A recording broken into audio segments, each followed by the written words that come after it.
today.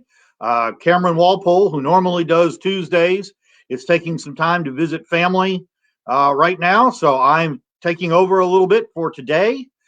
We have a very special program for you. I think you'll find it very, very enjoyable.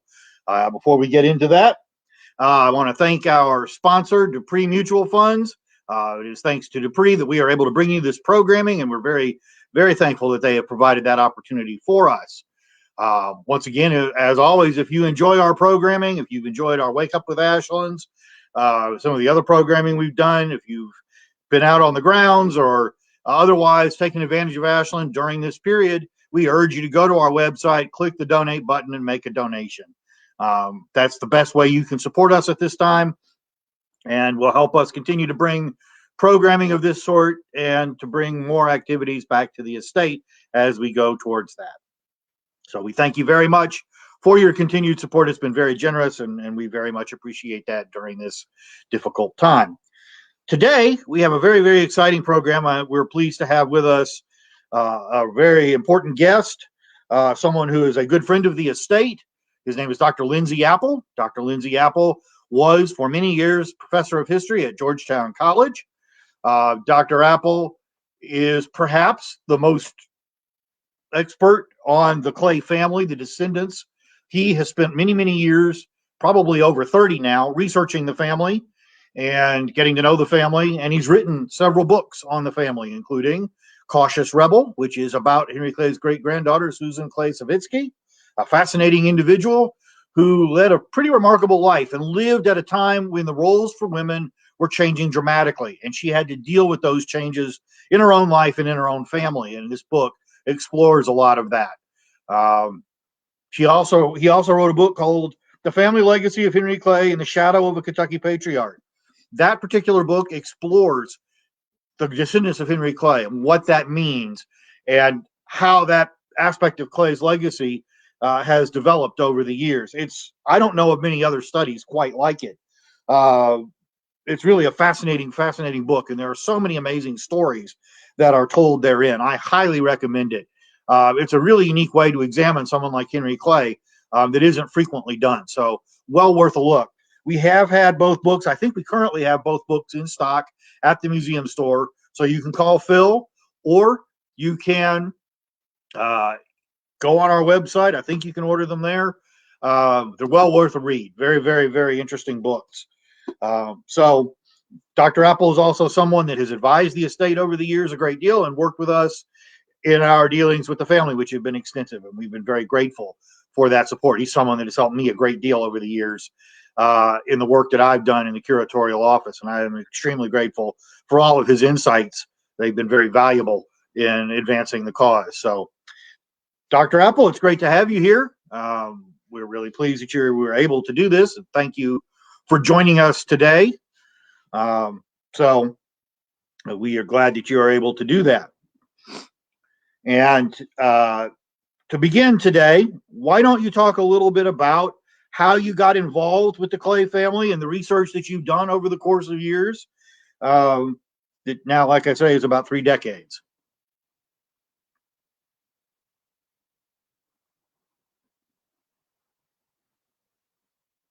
It appears we have lost Dr. Apple, so please bear with us.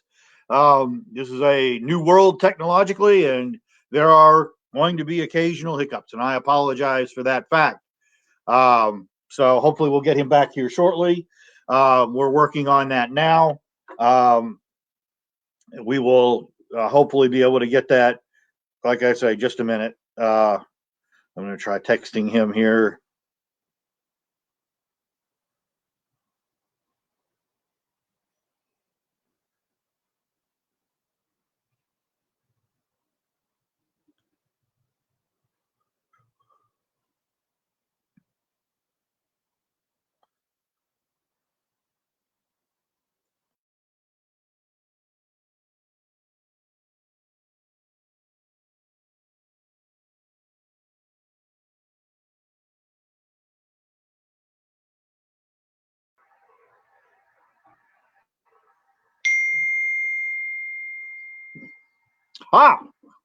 Very good. I'm back. Excellent. Glad to have you back. Thank you for rejoining. Sorry about that. Like I say, kind of a brave new world, and sometimes things don't go exactly according to plan. So, uh, glad you made it back. Uh, as I was telling our viewers, explaining about your research and your books, and the question that I had posited was, why don't you tell us a little about how you got involved with the family and involved with the research that you've done over the last 3 decades or so on the Clay family? Yes, of course, as a Kentuckian, I knew about the Clays and some of their activities, particularly Henry. But I had a colleague, a member of the English department, actually. One of the advantages of teaching in a small school is you have these cross-disciplinary relationships. And he called me one day and said that he had met a woman who had some family papers. Well, historians are always interested in family papers. I was particularly interested when he said that the person's name was Elizabeth Clay Blanford. She was a great granddaughter of Henry Clay, a granddaughter of James B. Clay. And so she had a sister who was a poet. And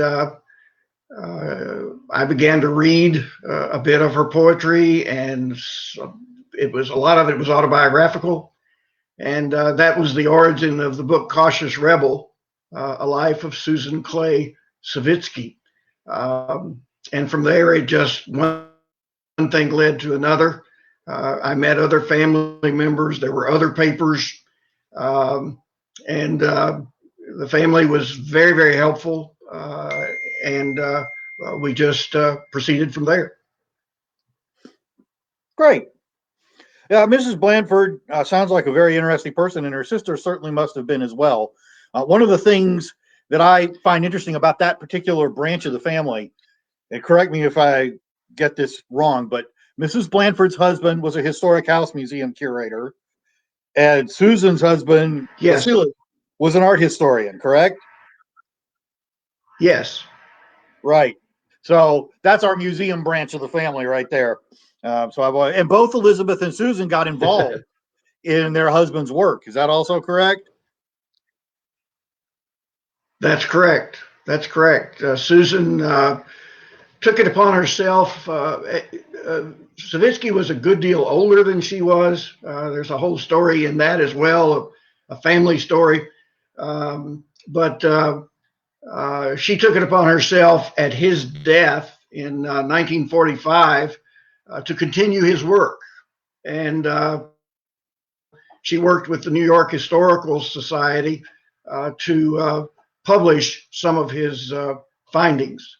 And it was quite a burden for her because she would have preferred to have been writing her own poetry, but she felt this obligation to complete what he had started. Speaking of burdens, Henry Jr. had what was one of my favorite quotes from the family, which is how difficult it is for a young tree to grow in the shade of an aged oak.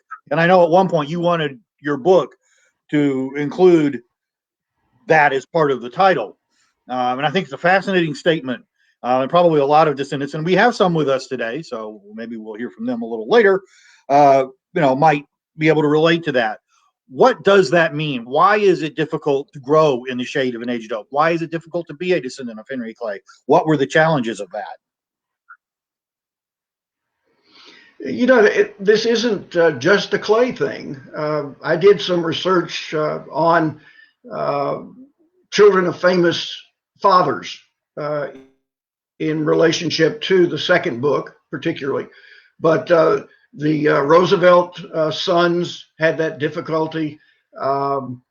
Teddy Roosevelt's sons, for example. But it's throughout history, it's been difficult to live in the shadow of a famous father. How do you ever measure up? There's also a sense of an obligation that because your father has contributed so significantly, then you need to do the same thing. And there has always been a part of the Clay family lessons that because you're a Clay, because you are a descendant, you should contribute. That it is very important that you make a contribution worthy of grandfather. And grandfather was Henry Clay to great grandchildren as well as to his own grandchildren. But Madeleine McDowell Breckenridge felt this as well. She was a great granddaughter of Henry Clay, but in that progressive, she came to maturity in the progressive era. Women were beginning to stand out and to speak out, and she felt very strongly the feeling that she should contribute something because she was a Clay. Susan Clay Savitsky was raised with that understanding from the time she was a child, that you have an obligation to your family to contribute. And the ironic thing is that while it has been a burden, it has also been we are the beneficiaries of it, because many members of the family have contributed and contributed magnificently. Right. Yeah, that is very true. In the early years of Clay's children, particularly, you discuss a concept called the Clay Corporation, and the way that Clay handled, particularly his sons. What does that mean? How did he do that? What does that concept mean? Henry purchased land or involved his sons particularly, but also his daughter's husbands at times, in a kind of family business.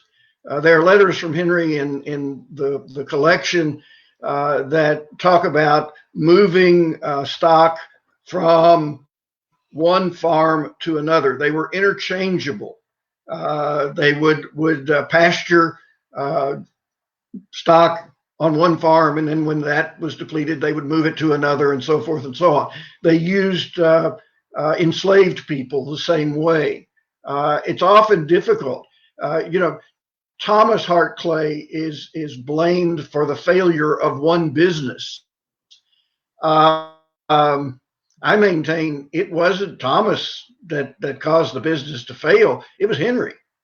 Henry kept making arrangements with people in New Orleans and here and there, and trying to get the business to expand. And then when hard times hit, of course, it could not handle the requirements, the obligations that it had made. And so I think Henry was as responsible for that as Thomas was. But it shows the interaction of they had a hemp factory and all were involved.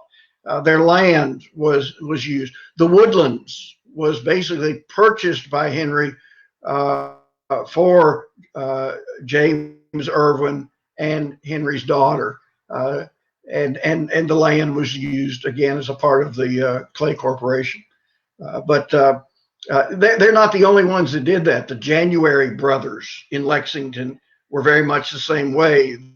The Johnson family at Stamping Ground was very much the same way. So it was typical of that time. I think it was John Adair that said that Kentuckians were as, and this isn't a direct quote, but were as essentially crazy over wealth as the ancient Romans. They were here to make money. And so they combined their resources. The Craigs, the Craig family, bourbon whiskey, fulling mills, on and on and on. And they were all in it together. Right. Now, Clay actually owned quite a bit of land, not only in Kentucky, but he had a farm or land in Illinois along the Indiana border, and he had land in Missouri. And at various times sent more than one son to those places to sort of learn the ropes, if you will. So he definitely had sort of a training program and an expectation that you'd figure something out. And they all seemed to. They all had their niche. Thomas was hemp. John was horses. James was more politics and that kind of thing. But they all found their individual strength through this corporation in some ways, it seems to me. Uh-oh. We seem to have lost Lindsey again. So hopefully we'll get him back here momentarily. But we will continue with that story. But for those of you who are interested, the Clay lands, like I say, included a place called Clay's Prairie. And I think it actually still has that name, which is right on the Indiana border, probably, I don't know, 50 or so, maybe 100 miles north of where Evansville is today, on the other side of the line in Illinois. And then there were lands in Missouri. I think they were in the central part of the state. James lived in St. Louis for a while, but he had land out there as well. The land was a means of maintaining wealth, but it was also a way, a place where he could send the boys to be educated, to learn or figure out whether they were good at farming and what kind of farming they might do. So, and if you're interested in this, see, we've got Julie here. Julie Brock is a McDowell descendant through Henry Clay's son, Henry Jr., and his daughter, Anne. We've got another descendant who is descended from Henry Clay's grandson, Eugene Irwin. So we've got several lines of descent on today, and there are a number of descendants out there we work with a great deal. And it's a great privilege to be able to do that. So perhaps, hopefully, later today. I'm back again. You're back. Great. Sorry about that. That's okay. Like I say, technology always has its drawbacks. But anyway, so we were talking about, you talked about the corporation, and we talked about some of the successes, or that they had the challenges, but those challenges beget successes. So we obviously know about Clay as political figure, and that people, he's in all the U.S. history books and everything. Most people don't know a lot necessarily about the success of the descendants, and yet they contributed in a wide range of ways in a variety of endeavors that are very important and that have meaning today and within U.S. history. So why don't we talk a little bit about some of those successes, the things that the family did that were important and impactful? Yeah. Well, the question is, where do I start and where do I stop? Because it's an ongoing kind of thing. They have, of course, various family members have been involved in politics throughout. Henry Clay Jr. was in the state legislature. Henry Clay List, in a much more modern era, was in the legislature. James B. Clay served in the National House, the House of Representatives, the National House of Representatives, and they've been on city councils. They've served at various capacities. They've been leaders within their communities wherever they chose to set down roots. They have been very involved in the legal profession.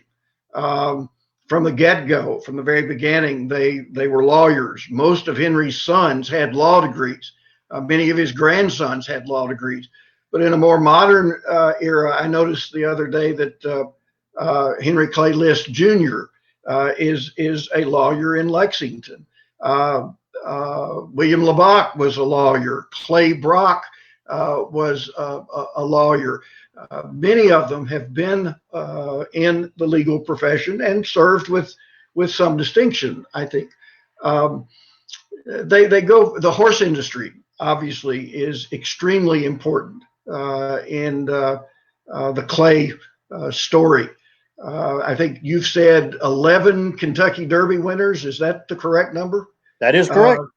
Have descended from the Clay stables.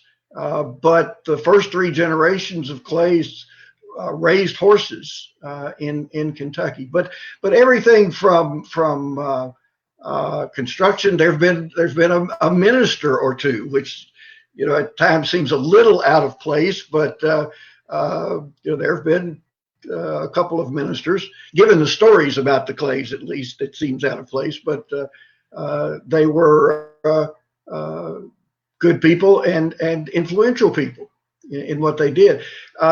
Madeleine McDowell Breckenridge is one of my favorites because of the fact that she made such a difference. I've often said, people have said that the Clay children, the Clay descendants, never were able to fill Henry's shoes. Well, if anybody came close to filling Henry Clay's shoes, it was Madeleine McDowell Breckenridge.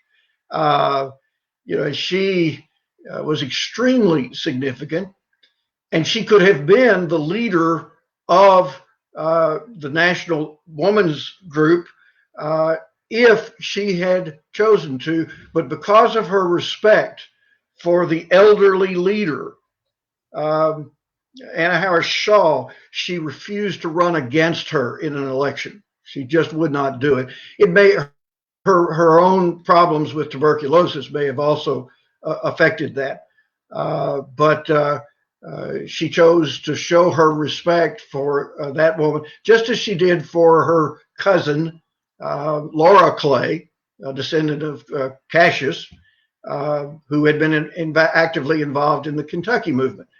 She did not want to damage what those women had contributed to the women's movement before, but just an unbelievably capable member of the family.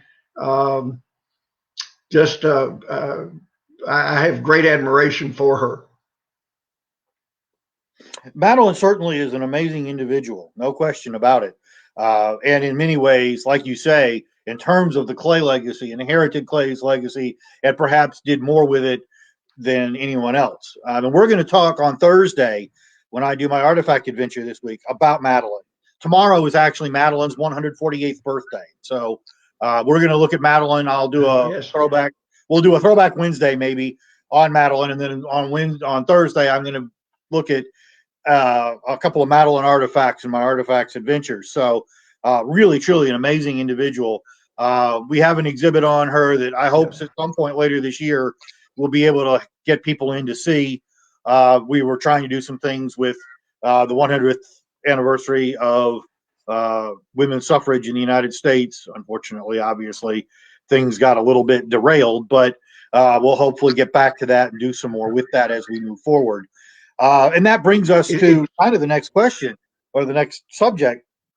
And Madeleine is a great example, but one of the interesting things about the Clay family is the strength and really remarkable success of the women in the family.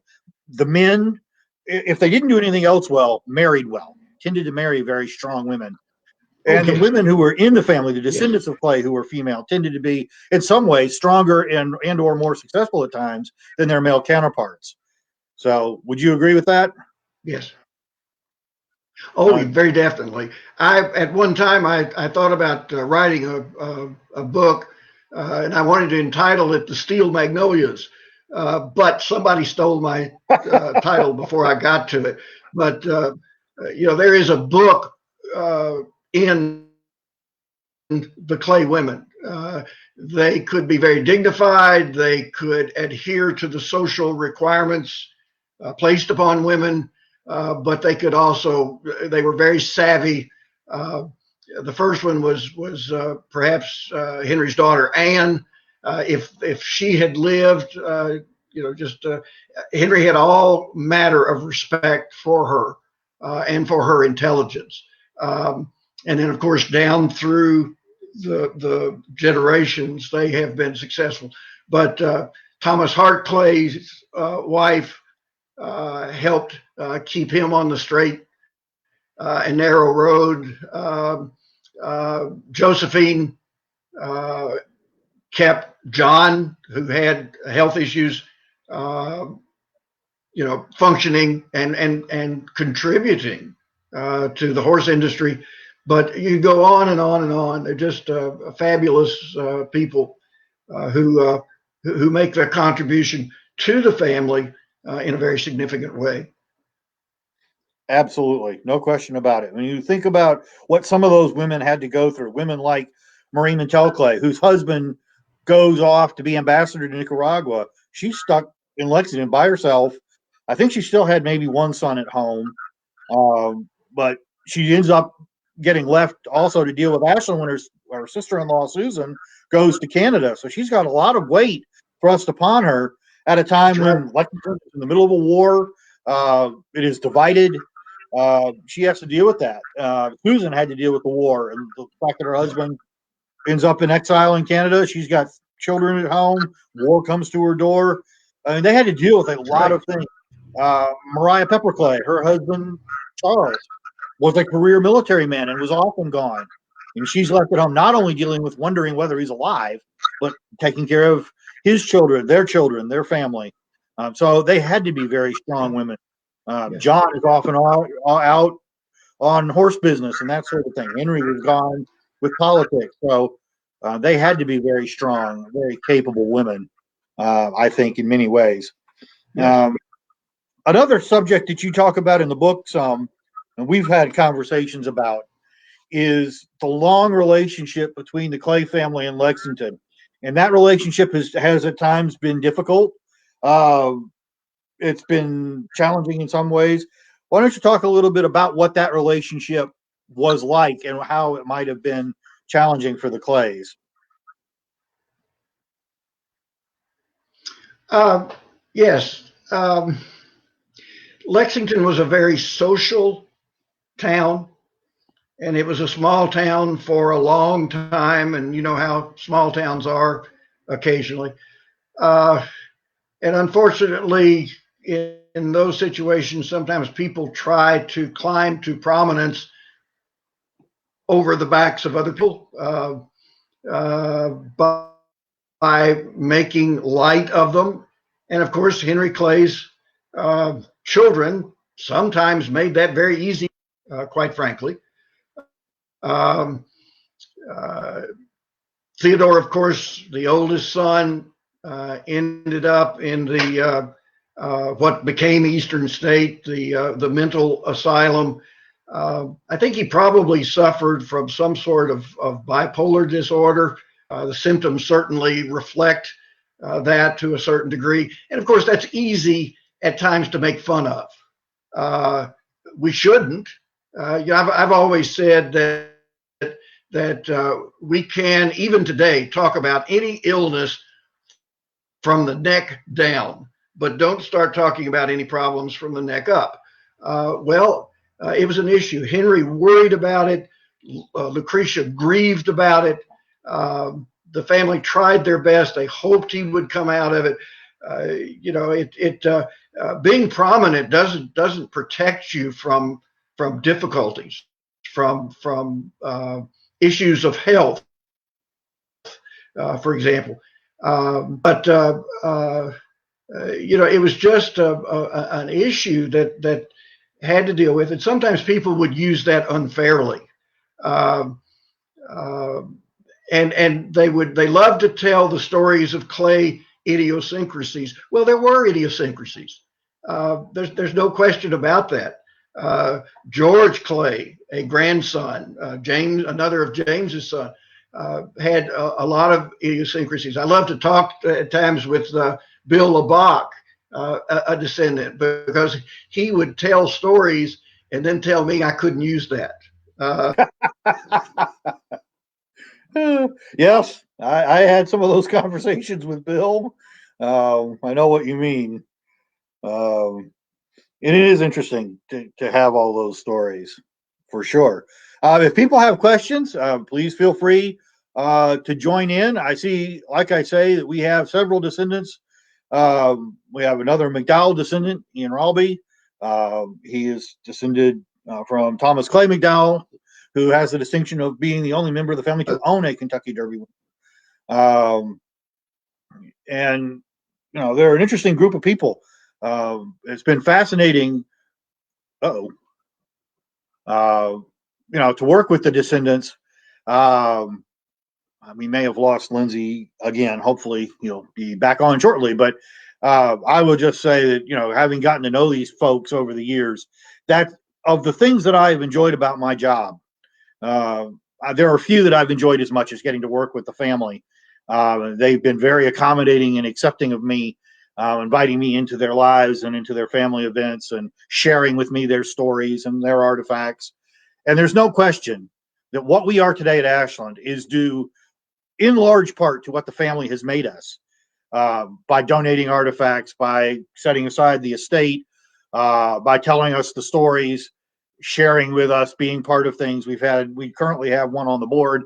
We've often had one on the board over the years. Those kinds of things. I mean, there's no question that we would not be what we are without their involvement. I see a couple of things that were here that I'll try to address, and Dr. Apple can chime in. Hopefully, he'll be back. I saw that we had someone who's descended from the Hudsons. Henry Clay's mother was a Hudson. I don't know a lot about the Hudson family. Her father was fairly well-to-do. When he died, Elizabeth and her sister inherited a 500-acre farm, which they divided. And Elizabeth and her husband, John Clay, lived on one side, and her sister's husband lived on the other. That they were from Hanover County, Central Virginia, that area. I don't know a great deal more about the Hudson family. I may have more in the files, but it's neat to have a Hudson descendant from Alabama. That's interesting. Let's see here.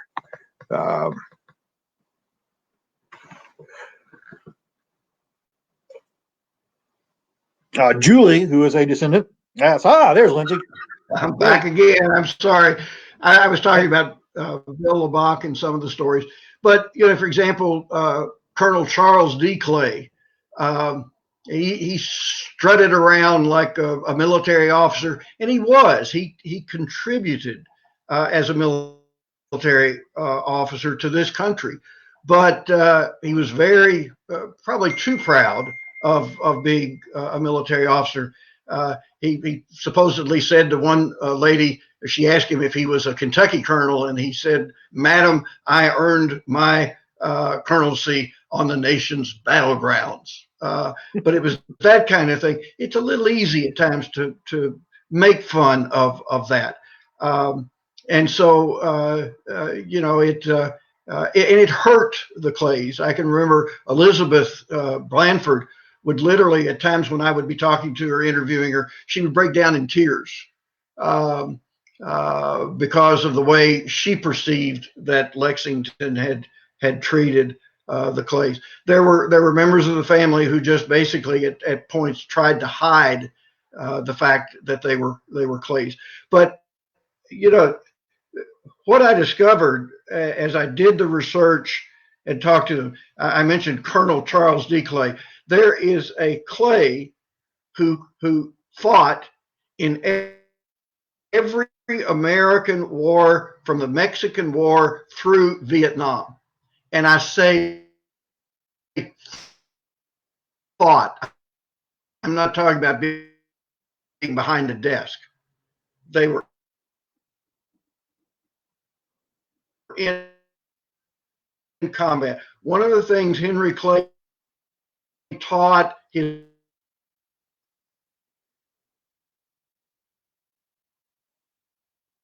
family.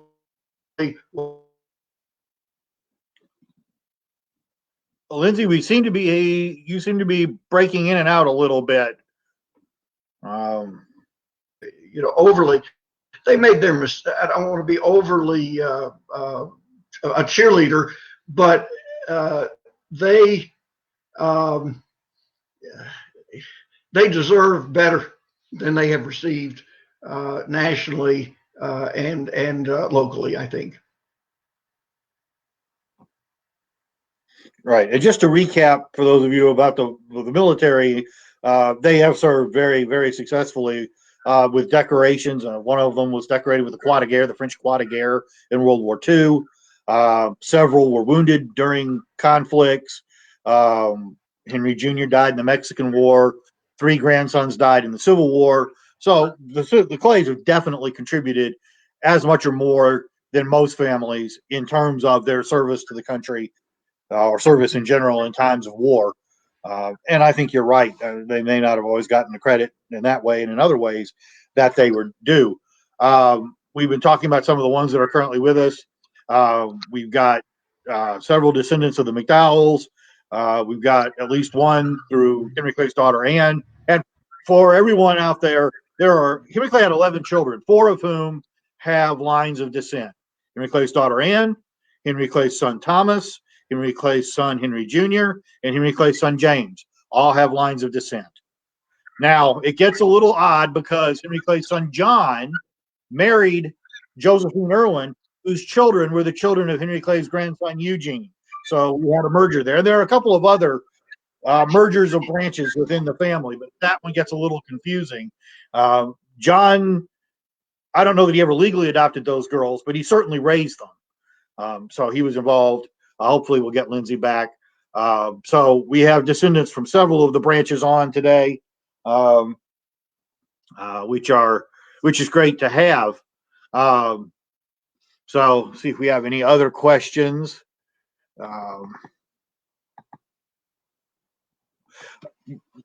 Julie Brock asked about descendants in Lexington versus outside Lexington. And there are descendants all over the country, and at times there have been descendants all over the world. Ian, for example, lives in Maryland, but Ian works in international affairs, maritime security. So I've had FaceTime conversations with Ian, or Facebook Messenger conversations with Ian, and he'll be like, "Oh, I'm in Sierra Leone," and I'm like, "Okay." So that's kind of interesting because I'll be talking to Ian, and it'll be 9 p.m. where I am, and it'll be 10 a.m. the next morning where he is, or whatever. But so there have been descendants in a variety of locales.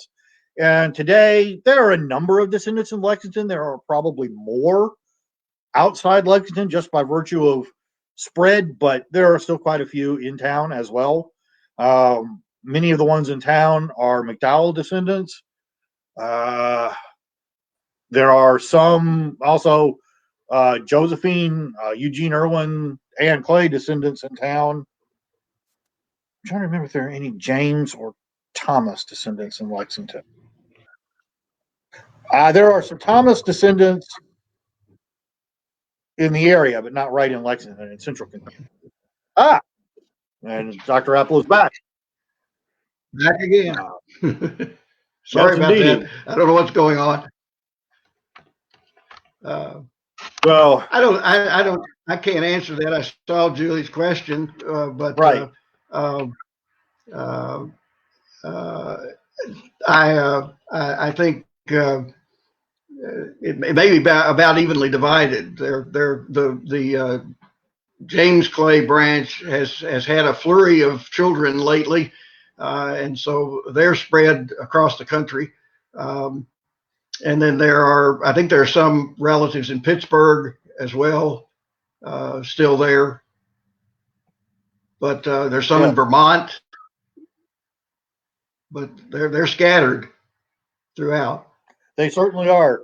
Actually, we've had in the Ann Clay Irwin branch, what becomes Josephine's branch, a number of babies born both locally and around, well, mostly locally here in the last, I don't know, several years. It seems like there have been a number of children.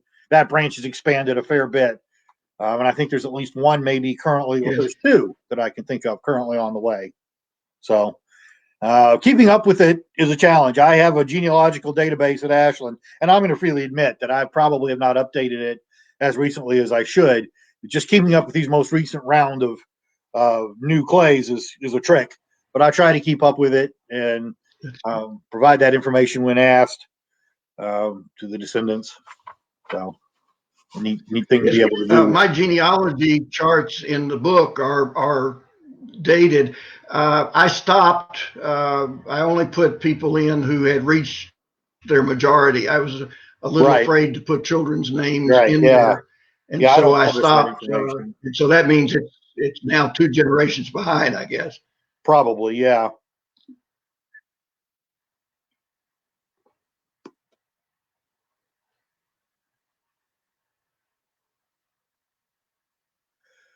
Well, are there any other questions? Let's see if I missed any. Do you know anything about the Hudsons, Lindsey? There was a woman that asked, and I put forth a little bit about the Hudsons. I don't know a lot about the Hudsons. I haven't done a lot of work on the Hudsons. I haven't either. That goes back a bit. In Henry's genealogy, I believe, doesn't it? Yes, that's Henry Clay's mother's family are the Hudsons. and they were a prominent Virginia family. She and her sister had inherited a 500-acre farm from their father, but I don't know a lot about Mr. Hudson or about how that family goes back. I mean, the Clays are known pretty well. They go back to Jamestown, but I don't know for sure on the Hudsons. Sue, Andrew, one of our volunteers, and you know Sue well, asked about Henry Clay, his father. And you talked a little bit about this. We talked about the corporation, but Clay is often criticized as a father, which is, I think, rather unfair. Would you agree with that? I think it's unfair. He uh, tried to, they say Henry Clay Jr. was his favorite son. All of Henry's sons were his favorites. Um, they came along, there were 11 children over 21 years, for crying out loud. So you got plenty of time for each of them to grow up. But he made Theodore a bearer of dispatches. And then once Theodore went into the mental asylum, he provided a horse for riding. He provided a servant. He was always hoping, in his will, he left money in case Theodore should return to his senses. He left his major horses to John. He reestablished a law practice for James. He was always trying to help Henry Jr. Along the way. Yeah, and this is a man who, on that long carriage ride to Washington, he would deviate and go to where his sons were in school so that he was seeing them and keeping up with them and what they were doing. I just don't think that's a fair charge against him. One of the biographers of Clay wrote that he was a wretched father. There's just no evidence to support that I can see, unless you want to get into this burden to contribute that he left them. Excuse me. But I think he was a very loving father. He tried within his understanding to provide for them as they needed to be provided for. And he knew each of his sons very well. He knew their strengths. He knew their weaknesses. He was a man with a very expansive mind, and he could keep a lot in it at any given time. And though he was away from them, I don't think that they were very far away from him in his thoughts about them at any point in their lives. I agree with all of that. I mean, I think people often don't understand the role of fathers or the nature of fatherhood in Clay's time, for one thing, but they also don't bother to read all these letters that he writes to his children and his grandchildren, et cetera, saying, don't do that, or let me help you with that, or try this. I mean, there's no question. He constantly is worrying about finding a niche, finding a way for them to be successful. And he's always giving them opportunities to do that. So I think there's no question he loved his children immensely. Was a very loving, caring man, both to his children and even his children. Even with Thomas Hart Clay, who was expelled from the military academy, West Point, who had numerous issues, the incident in Philadelphia and things like that. Henry eventually purchased the farm for Thomas. Now, he kept title to it, but Thomas was on that farm. He raised his family there. His family stayed there. So, he wasn't the kind of man that gave up on his descendants. He stayed with them throughout. Bo List. So I think the thing that amazes me most about the Clay family, and again, I don't want to sound like a cheerleader, but this family has tremendous resilience through it all. And I keep finding examples of this. I see a question from Bo List, and this is one area where I think I've learned more and more despite the heartaches. This is a family that has real health issues. Henry and Lucretia bury so many of their children, all 6 of their daughters and 1 son out of the 11. That's 7 out of the 11 that they bury in their lifetimes. But they suffer from tuberculosis. Tuberculosis took one family member after another. At one point, Henry said, and now death, ruthless death, is invading the next generation. But they grieved, and then they gathered themselves and moved on. There is a resiliency about the family that is admirable. I think it tells the story of the American family. You deal with what you have to deal with, but you have to pick up the pieces and move on. And they picked up the pieces so many times. It's just incredible. It's just incredible. And again, I'm losing my historical objectivity. I'm sounding like a cheerleader, but I think I can back this up with the facts as well. I would agree. I think there are lots of stories that bear that out for sure. I see we have a gentleman named Darren Jennings who is. Let me say, too, I noticed there are a number of Clay descendants who are taking part in this, and I would just like to say thank you. The family, many members of the family overcame a sense that journalists and historians had not always treated them well to help me. And I'm very appreciative of that. It didn't affect the way I wrote. I talked about the issues. I talked about the problems that the family had, but at the same time, I'm most appreciative of their efforts to help me as I tried to make sense out of your genealogy list. There are so many there in the that have to be dealt with. So it's been a pleasure to work with them and get to know them through the years. I said the same thing earlier, and I feel very much the same way. I mean, I know that in times past, people that have dealt with the family have not always done so fairly, or have not always appreciated their perspective or their rights of interest in the whole thing. And it's been gratifying that they've been willing to work with you, to work with me, to let us in, that we've been able to develop the relationships that we have. It's just so incredibly important for what we do at Ashland.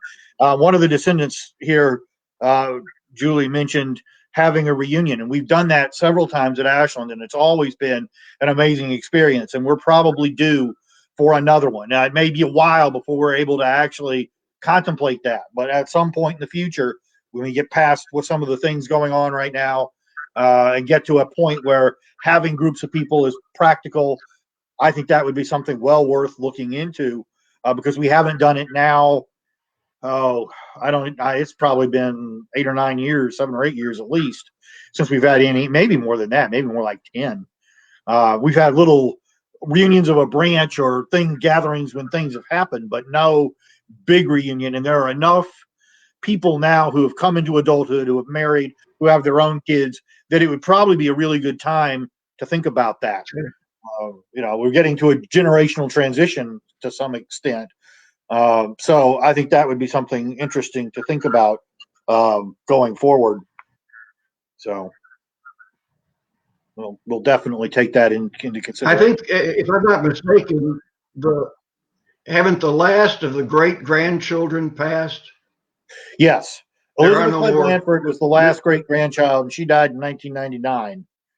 I don't know. I'd have to look back and see how many great-great-grandchildren, if any, are now living. Interesting. Well, we have a descendant with a birthday today. Happy birthday, Catherine Labach Tolliver. That would be Bill's niece. Today is her birthday, so happy birthday to you. I'd have to look back. I can't remember if we have any great-great-grandchildren still living or not. I think we may have some great grandchildren. This is where you have to really start thinking and looking at the list, because the number of greats and whatnot adds up, and it becomes a trick to remember who goes where. But anyway, well, thank you very much, Dr. Apple. We appreciate. Sorry that we have had some of the technical issues that we've had, but it's been great to speak with you and great to have so many of the descendants on board, and been nice to be with everyone today. So thank you for tuning in, and I'll look forward to seeing everyone again on Thursday when we'll talk about a descendant. We'll talk about Madeleine some, and some of the things we're doing there. So thank you very much. Everyone have a good day, and we'll see you again on Thursday.